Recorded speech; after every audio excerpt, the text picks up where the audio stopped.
Ben's Rant Nation. I'm your host, Ben.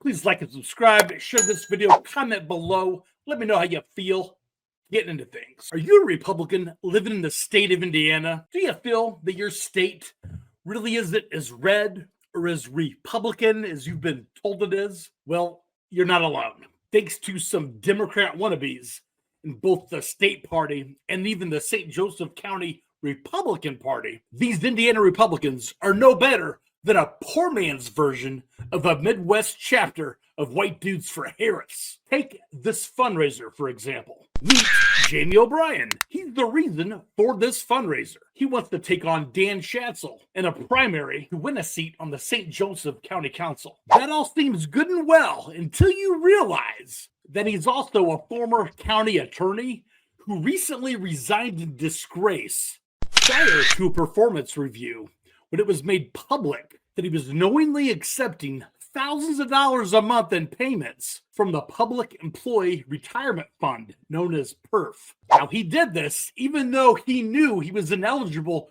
to receive those payments due to his lack of hours worked each month and every year.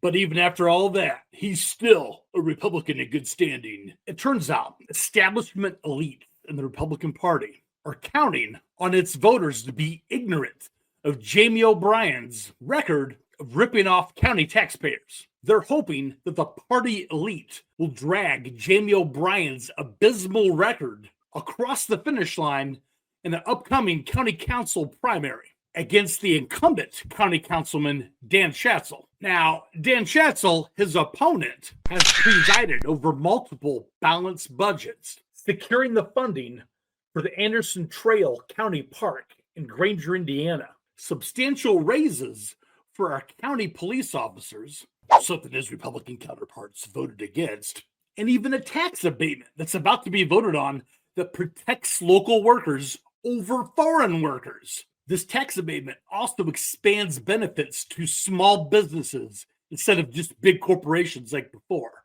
You literally have an America First candidate in Dan Schatzel versus a swampy, washed-up political hack who was already resigned from the county in disgrace. But wait, there's more. Let's look at the other people in this fundraiser photo who fully encompass the rot and the scum that's captured here. Meet Indiana's 2nd District Congressman Rudy Yoakum. This guy was one of Joe Biden's biggest allies prior to President Trump being reelected in 2024. Not only has this guy voted for hundreds of billions of dollars in DEI funding, he also voted to oust former Representative George Santos out of the House of Representatives in December of 2023, shrinking the GOP House majority from 7 seats to 6 seats. But hold on, it gets even better. Rudy Yoakum also has a card-carrying socialist, Ben Falkowski, as his chief of staff. Here is Ben Falkowski, pictured with his buddy Cory Booker, while supporting the far-left Roosevelt Institution. And he also worked with this local communist to kick Dan Schatzel out of the Republican Party. This was all done privately and behind closed doors with party elites, with no video footage or meeting minutes. Because who likes transparency when it comes to election meddling, which is what they did here. Yeah, that whole constitutional republic thing that's in our founding documents, pretty wild, right? I mean, who needs elections anyways when you can just remove your opponents out of the election process? Now, does this sound an awful lot like Joe Biden to you? It should.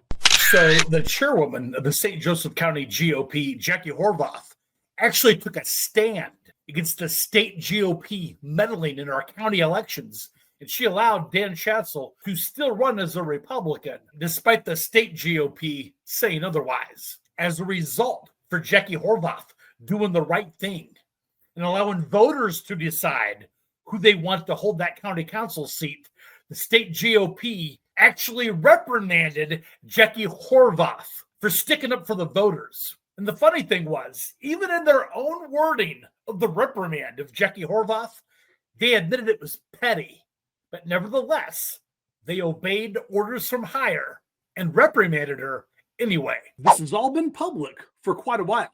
But for some reason, Nobody asked Rudy Yakum any of these questions ever. Instead, the same ignorant voters just keep voting for him again. Rinse, wash, and repeat, and expect different results. Oh, and by the way, Rudy Yakum is also a Republican in good standing. Here are some other winners. Meet Councilwoman Amy Drake, the current councilwoman on the St. Joseph County Council. Her voting record includes voting against pay raises for the county police. Maybe she wants to reimagine the police. Voting for a twice-failed tax abatement that prioritized foreign workers over local American workers, while also not including small businesses in that tax abatement. She also spoke out against Anderson Trail County Park in Granger, Indiana, that was fully paid for without raising taxes. She also protected a county staffer, one of her best friends, after publicly wishing death on then candidate Trump during the 2024 election. In fact, the only Republican to say anything about it or condemn those comments